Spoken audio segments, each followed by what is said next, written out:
வணக்கம். தமிழ் ஃபுட் கார்னர்ல சுவையான சாஃப்டான இனிப்பு பூரண கொழுக்கட்டை எப்படி பண்றதுன்னு பார்க்கலாம். இது வரைக்கும் தமிழ் ஃபுட் கார்னர் சேனலை சப்ஸ்கிரைப் பண்ணாதவங்க சப்ஸ்கிரைப் பண்ணிக்கங்க. இந்த பாத்திரத்துல 1 கப் இடியாப்ப மாவு சேர்க்கிறேன். மேல் மாவு சுவைக்காக கொஞ்சமா உப்பு சேர்த்து நல்லா கலந்து விட்டுறலாம். இந்த பாத்திரத்துல மாவு எடுத்த கப்ல 1.25 கப் அளவுக்கு தண்ணி சேர்க்கிறேன். நீங்க எந்த கப்ல மாவு எடுக்கிறீங்களோ அதே கப்லயே மற்ற எல்லாத்தையும் அளந்துக்கங்க. இதுல 1 டீஸ்பூன் சன்ஃபிளவர் ஆயில் சேர்க்கிறேன். வாசனை இல்லாத எண்ணெய் சேர்த்துக்கங்க. இப்ப இந்த தண்ணி நல்லா கொதிச்சு வரட்டும். மாவு பிசைறதுக்கு மாவோட தன்மையை பொறுத்து தண்ணி முன்ன பின்ன தேவைப்படும். அதனால நீங்க ஃபர்ஸ்டே 1.25 கப் தண்ணி சேர்த்து கொதிக்க வச்சுக்கோங்க. தண்ணி நல்லா கொதிக்குது. இத கொஞ்சம் கொஞ்சமா மாவுல சேர்த்து பிசைஞ்சுக்கலாம். தண்ணியை கொஞ்சம் கொஞ்சமா சேர்த்து ஒரு ஸ்பூன் வச்சு நல்லா இந்த மாதிரி கிண்டி கொடுங்க.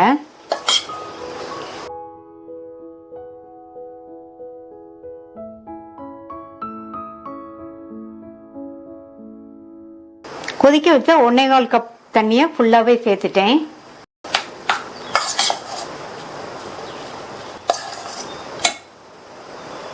மாவு பாத்தீங்கன்னா நல்லா இந்த மாதிரி சாஃப்டா இருக்கு. மாவு சூடா இருக்கும், அதனால பிசைய முடியாது. ஒரு 5 நிமிஷத்துக்கு மூடி வச்சிருங்க. கை பொறுக்கிற அளவு சூடு வந்ததுக்கு அப்புறமா பிசைஞ்சுக்கலாம். 5 நிமிஷம் ஆச்சு. மாவு கை பொறுக்கிற அளவு சூடு இருக்கு. இப்ப இது எல்லாத்தையும் நல்லா ஒண்ணு சேர்த்து பிசைஞ்சுக்கலாம்.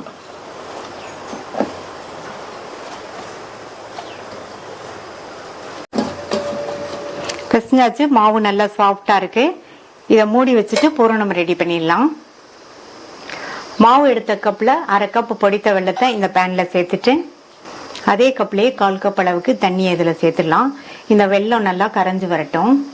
வெல்லம் நல்லா கரைஞ்சிருச்சு. இந்த மாதிரி கரைஞ்சா மட்டும் போதும், பாகுபதம் எதுவும் பார்க்க வேண்டியது இல்ல. இப்ப இதை வடிகட்டி தனியா எடுத்து வச்சுக்கலாம்.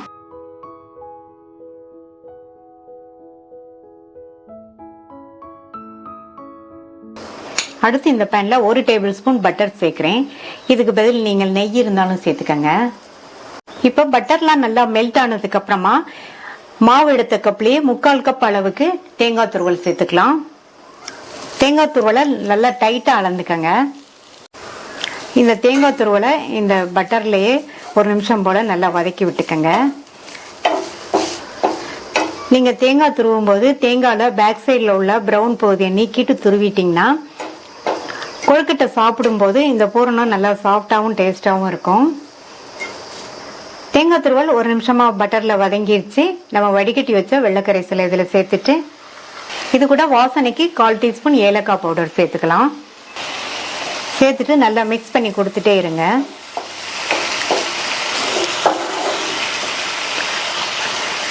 வெள்ளக்கரைசலை சேர்த்ததுக்கு அப்புறமா இந்த மாதிரி மிக்ஸ் பண்ணி கொடுத்துட்டே இருங்க. ஒரு ஸ்டேஜ்ல நம்ம கையில தொட்டு பார்த்தோம்னா இந்த பூரணம் ஒட்டாம வரும். அது வரைக்கும் இந்த மாதிரி கிண்டி கொடுத்துட்டே இருக்கலாம். நம்ம சேர்த்த வெள்ளக்கரைசலும் தேங்காய் துருவலும் நல்லா ஒண்ணு சேர்ந்து வெந்துருச்சு. நம்மளுடைய பூரணம் ரெடி ஆயிடுச்சுன்னு எப்படி கண்டுபிடிக்கலாம்னா கையை தண்ணியில நனைச்சிட்டு இந்த மாதிரி தொட்டு பார்த்தோம்னா கொஞ்சம் கூட கையில ஒட்டக்கூடாது. ஸ்டவ் ஆஃப் பண்ணிட்டு இதை வேற ஒரு பவுலுக்கு மாத்தி வச்சிடலாம். பூரணம் ரெடி ஆயிடுச்சு. அடுத்து நம்ம கொழுக்கட்டைகளை ரெடி பண்ணிடலாம். கையில லைட்டா எண்ணெயை தொட்டுட்டு நமக்கு தேவையான அளவு மாவு எடுத்துக்கலாம். நான் இந்த அளவு மாவு எடுத்திருக்கேன். மாவை எடுத்துட்டு மூடி வச்சிருங்க. அப்பதான் காஞ்சு போகாம இருக்கும்.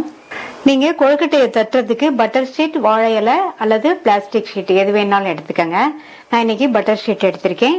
மாவை நல்லா இந்த மாதிரி ஷீட் மேல உருட்டிட்டு ரவுண்டா தட்டிக்கலாம்.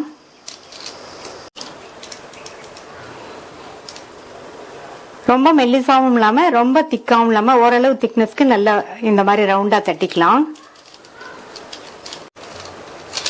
இந்த திக்னஸ்க்கு தட்டிக்கங்க. இதுல நடுவுல நம்ம ரெடி பண்ணி வச்ச பூரணத்தை எடுத்து வச்சுக்கலாம். எடுத்து வச்சுட்டு இதை நல்லா லெவல் பண்ணிட்டு க்ளோஸ் பண்ணிடலாம். இப்ப க்ளோஸ் பண்ணிடலாம். இந்த பேப்பரோடைய எடுத்து இந்த மாதிரி க்ளோஸ் பண்ணிருங்க.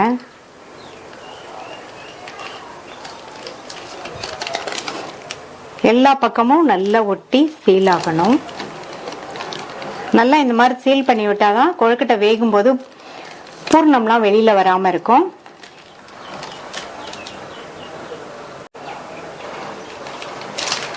இதே மாதிரி எல்லாத்தையும் ரெடி பண்ணிக்கலாம். ஒரு ஸ்டீமர்ல வாழை இலை போட்டு வச்சிருக்கேன். ரெடி பண்ண கொழுக்கட்டைகளை இது மேல எடுத்து வச்சிடலாம்.